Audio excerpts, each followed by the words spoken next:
Chapter 9. Anselm Jackson.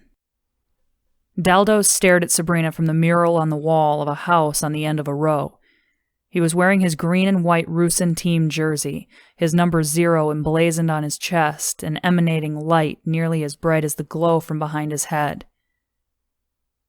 His facial features were stylized and idealized, his cheekbones sharper, his lips fuller. His eyes were irritatingly half-closed, as if he was drowsy. Off to the side in miniature were depictions of him in various moves, diving to catch a pitch ball, tackling another player, tumbling in the air like an acrobat.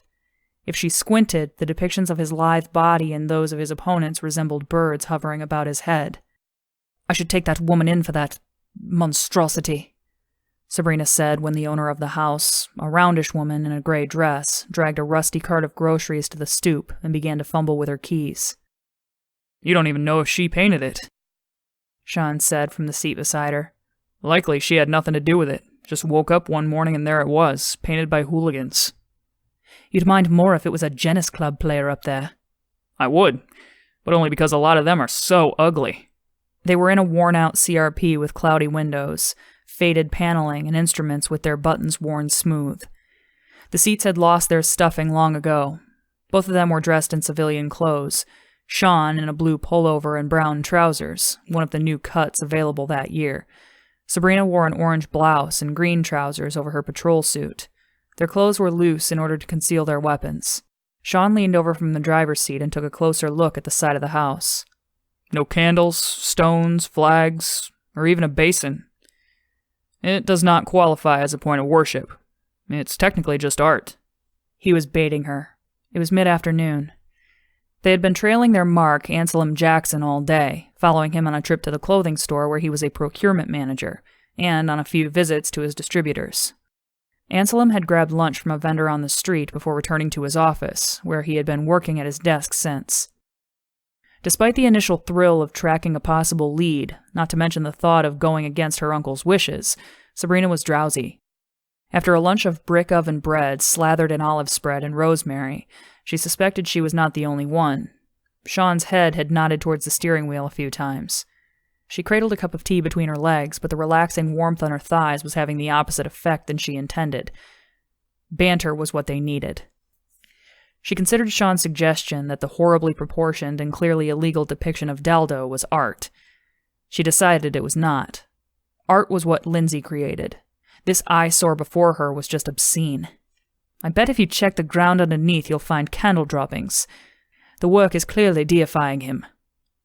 After the goal he scored in the match against Trylander. "Not you two." Sean smiled and readjusted himself. It took him some time to find a comfortable position in the old, worn-out seats. A spring had been digging into Sabrina's thigh all morning. "He's just a guy, Cadet. In a couple years his numbers will drop and there'll be some other guy." She remembered one of her uncle's comments about being in the center of a cheering multitude and how it could affect the psyche. Sean broke into her thoughts. "Come on. Some of my favorite memories are of playing on the pitch and watching games with my friends. There's no harm in having pitchball heroes." It was hard for Sabrina to argue the point. She loved to play. Keep the ball from opposing players, pass it to your own, or put it in the net. It was an artificial world, free of the complexities of real life, of relationships, of sexism, of injustice. It was the fairest field she knew, besides the boxing ring. If all that mattered was physical ability, she could always excel. "People get around the flag thing," she said. "At a game the other day, I saw people waving red and blue dish towels when Trylander scored." "I imagine the old man will speak to the Minister of Dish Towels, and those colors will be discontinued next year." "There is no Minister of Dish Towels," she said, although she would not put it past her uncle to speak to the Minister of Manufacturing and Commerce to ensure that such colors were discontinued. "I've heard it said that sports are just ritualized violence, a release valve for our violent natures." Sean's eyes seemed to lose focus for a moment as he stared straight ahead. In one hand he held his cooling tea, with the other he picked at the cracked steering wheel. "You know, Sabrina, sometimes I wonder. All this the head ministry does, all this we do, to keep religion in check, to keep the sects from returning and wreaking havoc on our copacetic existence here. I wonder if it's all misplaced. Is religion the source of all evil, or is it us? He turned to look at her, and she felt empty. She had not expected the conversation to go in this direction. After her long, unresponsive silence, he continued. Even the sports. We talk about them so much up here in Fortinbras. Up in Lysander, it's all about fashion. That is where the clothing manufacturers are. But why did the founders place them there? It does sometimes seem like a big experiment. One city focused on sports, the other on fashion. As if on cue, a group of schoolchildren crossed the street in front of the CRP, then turned up the sidewalk. Half wore red shirts, pulled over their uniforms. Half blue shirts. One of Dag's experimental schools. To Sabrina's dismay, she could not help but notice how the children wearing the same colors clumped together. Maybe the experiments are needed, she said. Sean sipped his tea. I don't want to be a test rat. Science has been used for some pretty evil things, too. Sabrina drank from her own cup, chewed her lip, then offered a new subject. I saw Officer Dentry this morning. His arm was in a cast. Do you know how that happened? Yeah, Sean said with a chuckle. Got too close to an Elved. Are you serious? He nodded, his eyes again scanning the street. Came across a nest of occultists, called in for reinforcements. An Elved was nearby, swung in low. The occultists panic. Tried fighting it. He shook his head. Stupid. Those old wasps are not lethal. At least they're programmed not to be. They'll shock and stun before they'll kill. Not unlike our orders for the capture of Skritz, Sabrina thought. But then how did Dentry get hurt? The occultists cross the line. I don't know what happens or what does it, but once those things decide to take you out, you're dead. They're supposed to be able to recognize an officer by the suit, but, well, nothing is perfect. Dentry is lucky to be alive. Sabrina gripped her cup more tightly. She wondered if Dag was aware of the force the Elveds were using. Have you ever seen them kill? Sean shook his head. No, but I saw the aftermath. There was a den of occultists, and we called in the T-heads who called in an Elved. I was a cadet. I saw the room where the Elved cornered those people. His eyes glazed over again. I don't eat meat anymore after that. Can't stand the smell. What makes them switch over to being lethal?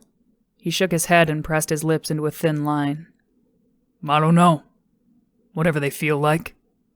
They are machines. They don't feel. It must be a programming protocol. Sean shrugged and sipped his tea. Think what you want. Those things, they don't move like machines. You think they're remotely controlled by some T-man somewhere? You mean from Third City? It was Sabrina's turn to shrug. Third City was a belief among most people within the walls. Children made rhymes about it and referred to it as Turd City. It was where older siblings threatened to send younger siblings if they did not behave. Third City's a myth. Then where do the T-men live? Her uncle had explained to her that the special investigators had to keep their identities secret, but that they lived among the folk of Lysander and Fortinbras, just like anyone else. There was no Third City, but she could not share that with Sean. When she had asked Dag if the myths about imaginary cities among the populace disturbed him, he had laughed. When they start talking about imaginary kingdoms, I'll be worried. But not Third City.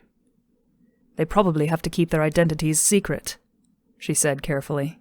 They probably live right next door, and we don't know it. I'll entertain that, Sean said. But then where do the Elveds stay? I don't know. Dag's bedchamber? Sean laughed, almost spilling his tea. Sabrina smiled, but her mind was preoccupied with his question. Where did they stay? She had never seen a nest of them within the head ministry, although she knew there were rooms where she was not allowed to go. For some reason, the image from her dream a few days before came to mind. The white marble walls, a single glass column, a silver sphere inside. Where did they come from in the first place? She asked. I always thought our dear leader created them. After all, they weren't around when our parents were kids. Sabrina wondered, her hand touching her uniform sleeve. Pictures of Moshi's laboratory came to mind. if not Dag. All this talk of her uncle was making her uncomfortable. She did not want to reveal too much to Sean, but at the same time she was becoming aware of so many mysteries she had never questioned. I always wondered why they had the street names changed, she found herself saying. Me too, Sean said. When I was growing up in Lysander, we used to play a game where we would try to find old names on street corners, pavements, curbs, the sides of houses, anywhere that the censors had missed. We had a whole collection of old street signs, bits of broken letters, and charcoal rubbings we made of engraved letters that had not been sanded away. That was so illegal, Sabrina said breathlessly. Sean shook his head at the memory, staring out the windscreen. I know. We'd all be rehabilitated for it now. He sat up with a jerk, the flattened springs of the seat groaning. Game on, cadet. Anselm Jackson had stepped out of his office and onto the sidewalk. Sabrina set down her cup. Anselm walked off in the opposite direction. When she was certain he was not turning around, she opened the door of the CRP and followed. Anselm was a tall man, a head above just about every other person he passed on the sidewalk. It made him easy to follow. As casually as possible, Sabrina steered herself into the flow of foot traffic behind him. From what she had seen of his face, he was in need of a shave. His eyes rested in deep sockets below, a gloomy, dark brow. His hair was tapered closely on the sides, but was overlong in the back, resting on the collar of his jacket. The jacket itself was standard issue, but it was old, its cut having been declared out of style in Lysander at least 5 seasons ago. Sean had thought nothing of it, but Sabrina found a clothes merchant wearing an out-of-style jacket suspicious. Don't presume, she reminded herself. Justice required a disinterested mind. Anselm's shoulders swayed, his head bowed. Like many tall men, he seemed uncomfortable with his height. He turned off the main boulevard and headed west toward the wharves. Street vendors rolled in and out of the quays, their carts full of fresh fish, while 2 noticeably old and out-of-shape officers scanned the fish for radiation. It was not one of the more prestigious duties for officers. Most often it was seen as a punishment, or last stop before retirement. Lose Anselm, and it will be all I ever get to do. She turned her face from the officers in case one recognized her. Anselm went north next. Sabrina took her bearings. They were moving towards the blocks through a neighborhood that was a patchwork of reclaimed and non-reclaimed houses. New residences with shining fixtures and freshly painted shutters faced dusty buildings with boarded windows, their doors sealed with the crest of the security ministry prohibiting entry. She had been on more than a few calls, arresting the occasional homeless man or curious adolescent in such shells of houses. Twice she had found scrits, one alive, one dead from dehydration. At first glance, there was nothing objectionable within the sealed houses she had been inside. They often looked eerily normal, just like any other house would while its residents were out. Magazines had been left open on couches, antique communication devices rested in charging ports. A purse, a backpack hung beside a door. She had tripped over a children's brightly colored toy more than a few times. But the insidious did lurk. In almost every home there were grotesque signs left from the sects that had dominated life. Scrolls containing superstitions rolled tightly into cylinders and nailed to the walls as talismans. Suns displayed on candlesticks. Swords of all materials, wood, metal, polished stone. Some so grotesque as to have the figurine of a corpse stretched across them. These things shared walls with family photographs, calendars, thermostat controls, the mundane things of daily life so permeated with poison that no one even noticed. Insanity had become so common that it no longer seemed unusual. The victims of the cataclysm had tumbled towards the abyss in complete ignorance. It was no surprise to her that the catastrophe had caught so many of these people unaware, only that anyone survived at all. The pace of traffic, vehicle and foot, slowed on this street. Residents visited on front stairs while children played on the sidewalks. Anselm stood out with his quick pace and his lowered head, as if he had some important destination to reach and a schedule to keep. Everyone else moved leisurely, greeting and gossiping with their neighbors. Sabrina slowed and made small talk with a few women sitting on stairs while their children played in the street. When she looked up, she noticed Anselm disappearing into a house. It was a condemned building, but the plastic seal molded to the door had been split down its center. It was too dangerous to follow him inside, so she continued down the block past 3 more houses. When she was certain she was hidden by the angle of the windows, she ducked into the next alleyway. The alley was overgrown with weeds that left a yellow residue on her trousers. An empty can crushed beneath her foot. The end of the alley was blocked with scraps of warped and rotting wood fallen from the ruins of an old factory. An exposed nail snagged her coat and ripped it with a loud tear. From the windows above her head, she heard 2 children singing, a wall screen playing, and a mother calling for one of her children. A teenage boy answered back in uninterested tones. At the very back of the alley, another noise caught her attention. A door, scraping the ground as it opened. She peered slowly around the corner to see the door opening, the seal of the ministry peeling off its face. Anselm emerged into the tiny space behind the houses. He descended a set of rickety metal stairs in her direction. She spun back around before he could see her, listening carefully. His footsteps, his own trousers brushed by the copious weeds, the sounds of planks of wood being set aside, the rasp of what sounded like a metal gate opening. Then nothing. She waited a few more beats, her hand dropping to the blaster at her waist before she turned the corner. Anselm was gone. She snapped her blaster out of her holster. The windows of the factory shell were high up, higher than the house's roofs. The wall was solid brick, unbroken by a door, but there was a stairwell leading down to a utility grate set below ground. The boards Anselm had positioned to the side were leaning up against a wall next to the stairs. The grate was large enough for him to have passed through. She could not follow.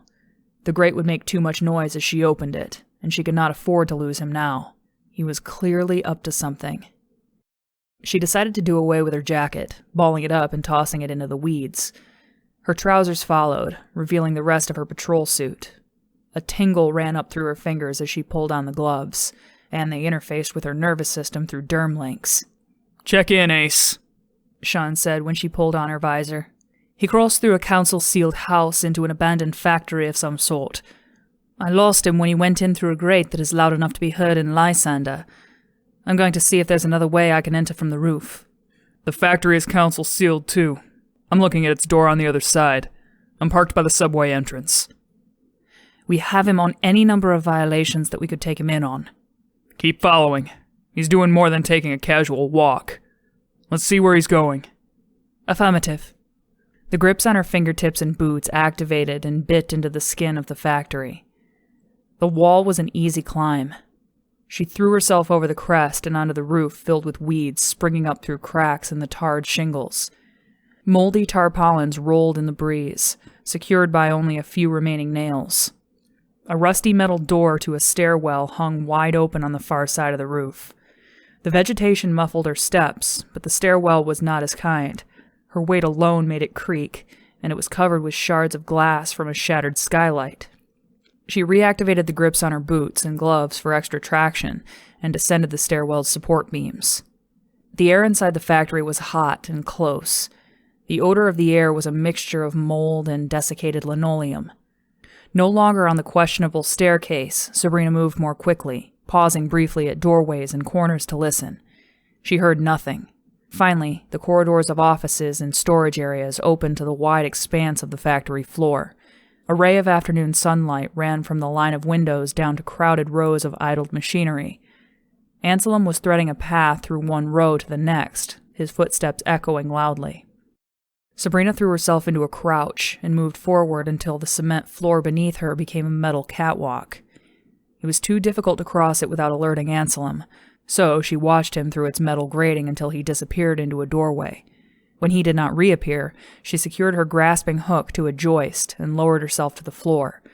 The winches in the forearm of the patrol suit made the merest whisper, the vibrations causing a small rain of rusty flakes to sprinkle down around her like an industrial snow. Scavengers had done their work on the machines. Wires and wheels had been ripped away, leaving behind trails of ruined shafts and stripped bolts. Sabrina stepped around the debris with care. Anselm had slipped into a large hole in the wall that looked as if it had been made by taking sledgehammers to the brick. Sabrina approached at an angle, remaining in the cover of a conveyor belt, her weapon raised. Anselm's steps were receding. She slid through the hole and nearly lost her footing before she realized she had just entered a stairwell from the side. The scent of plaster and ceramic filled her nostrils. When her eyes were adjusted, she realized she was in the entrance to the old subway. She remembered Sean was parked outside. A blade of light stabbed through the crack in the metal plates that had been welded over the entrance by the ministry. In the dim light, she could plainly see the yellow and white tiles on the walls. Red ticket machines stood in silence, the only witnesses left of the people who had once poured through these tunnels. A sign, obscured with moisture and mildew, depicted the subway stations running in a single line, southwest to northeast. Most of the writing was in blocky letters she could not read, but on one section of the sign not obscured by mold, she saw letters she recognized but had no idea of the meaning of the words. Haifa Carmeli. A chill overrode the tingling sensation from the suit's derm links. It was the old world, uncleansed like an unopened tomb. Her instincts told her not to go forward. This place was forbidden. Unlike the shell of a house, there was no telling where these tunnels might lead, and yet Anselm was diving right into its depths. Someone had to follow. Her mouth was dry, and her chest seemed too small to contain the air she needed. Sean would be able to see her heart rate. She took deep breaths to steady herself. An advertisement depicted a smiling man and woman, a child between them. Clouds of rot crept towards them from the edges. Did they burn like all the others? She remembered images they had watched in school of the cataclysm. Bright white light, fading into a dark, sinister red. A black cloud rising from a city transformed into a giant funeral pyre. Buildings turned to dust. Columns of white smoke rising to the stratosphere, while people not obliterated in the first blast cowered and crawled, their eyes melted to ruin, their skin sliding off like layers of clothes. Her visor vibrated, and Lindsay's profile picture appeared at the corner of her vision. She canceled the call, but in a few moments Lindsay called again. Sabrina canceled it again, hoping Lindsay would get the point. Anselm was getting away. Her thighs burned as she moved silently down the stairs. He was walking carelessly now, even kicking a block of wood as he passed it. The turnstile's arms slammed as he pushed through. Sabrina took advantage of the noise and the echo to take a few generous strides forward before ducking behind a ticket machine. A rat scurried from beneath it. Anselm was relaxed, whistling even. She activated the grips on her boots and walked up the side of the wall, bypassing the turnstiles. When she reached the platform, she was not sure which direction he had turned. The echo of his whistle seemed to come from all sides, but the flash of his palm light gave him away. He was headed up the tracks where the trains once ran into the highlands of the city. A message flashed across her vision in red. Sabrina, it's an emergency. Come to my apartment, quick. L. What could have happened to Lindsay or her family? But as quickly as the alarm hit her, she partitioned it from her consciousness. She had a duty to fulfill, and if Lindsay was able to type a message and was home in her apartment, she was not injured or in danger. Seats were set up in semicircles for waiting passengers. Sabrina moved from one to another, using them as cover, until they ran out, and she reached the end of the platform. The subway climbed into the hills above the city at an angle. Anselm was already far into the tunnel. I'm following him into one of the subway tunnels, she whispered into her microphone. Sean's response was garbled. There was not good reception underground, but to Sabrina it sounded like affirmative. She set her feet down on the rail and walked along it slowly. It allowed her to move more quietly than if she had walked between the tracks. The tracks were at an angle.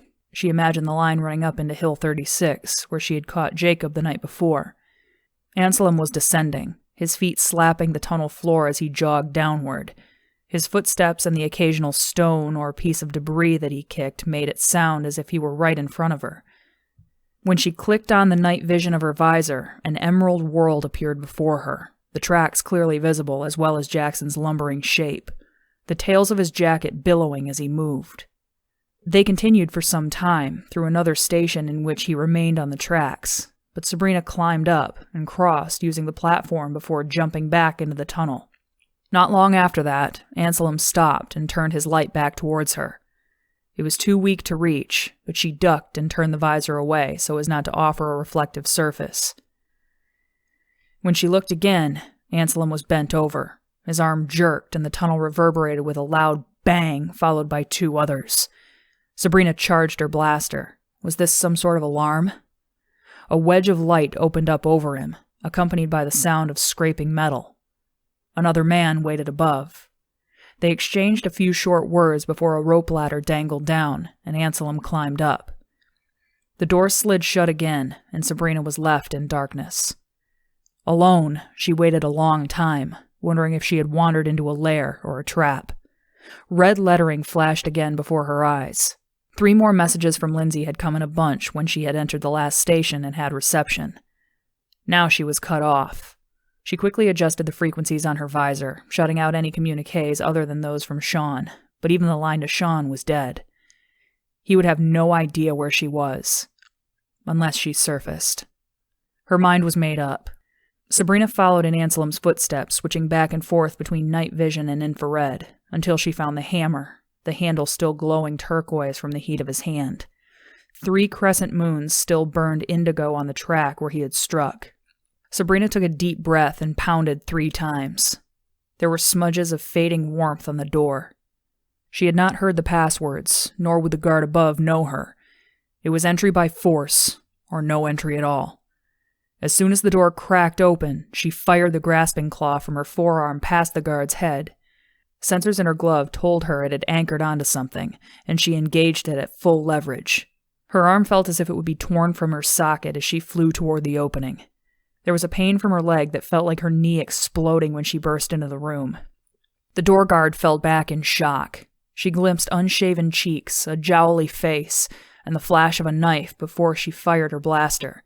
He shuddered, the breath leaving his body in a loud gasp, his chest deflating beneath an old shirt with a checkered design on it. The grasping hook whined back to her and snapped into place. She was in a large room with rusting steel supports and high windows cloudy with dirt. A closed door with frosted glass led into the hall. Another factory shell. The man's spasms were subsiding. His pants were wet from the stun constricting and releasing his bladder muscles. She checked his pulse. It was steady, but by the way his eyes had rolled backward, she was confident he would not be waking soon. He had been sitting in an easy chair, its skin patched by packaging tape. On the arm rested a tiny notebook with cramped writing. She took a closer look. She could not read it, but it looked familiar, the same writing that was on Jacob. Some of the writing was also similar to what she had seen on the advertisement at the subway entrance. She slipped it into her pocket as evidence. She flexed her knee. The frame of the trap door had struck it as she had come up. When she took a tentative step, pain shot through her like a hot razor. She would have a bruise like none other. She limped towards the door and opened it slowly. Cool air blew on her face with a strange sweet smell that she could almost place. Voices echoed in the hall outside, but they were distant. A check of the infrared showed her no fresh footsteps aside from Anselm's, and no warm bodies nearby. She stepped into the hall. To the right was a blind, unlit corner. To her left, metal rafters hung over an empty space. The voices came from that direction. From what she had learned from the last factory shell, she guessed she was again in the office or control space that looked down on the factory floor. She moved in the direction of the voices. A control room was to her left. Within, a chair rested on its side, and wires dangled from the bottoms of panels, their dead screens reflecting her silhouette. Her foot nudged a rusty screw that rolled across the floor with a disturbing noise until it stopped against the wall. She held herself motionless, but the steady drone of the man's voice below did not waver. Paint chips fell in her face and on her shoulders as she pressed against the wall. She copied her approach from the last factory shell and dropped to hands and knees as she neared the corroded catwalk at the end of the hall. One head appeared first, the head of the speaker. He was in a space cleared of machinery. In its place, a floor of polished concrete that was set aglow by rows upon rows of candles. Sabrina's mind flashed back to the evening at Joe and Magdalene's. That was the smell. But there were dozens of tapers below flanking the speaker, resting on tall metal stands or cupped by glass sconces. He stood within a tight triangle made by 3 posts, each holding one of the gold-glowing symbols Sabrina had learned to dread, a moon, a sun, a sword. Surrounding the speaker in row after row were people. Sabrina was amazed that so many people could fill a space and still be so quiet. She was not surprised to see a semicircle of a dozen in the front row, but the farther she moved onto the catwalk, the more rows there were. Bowed heads, upturned faces, teary, enraptured eyes. She leaned onto the catwalk as far as she dared before she gave up. There were too many. She could not see where they ended.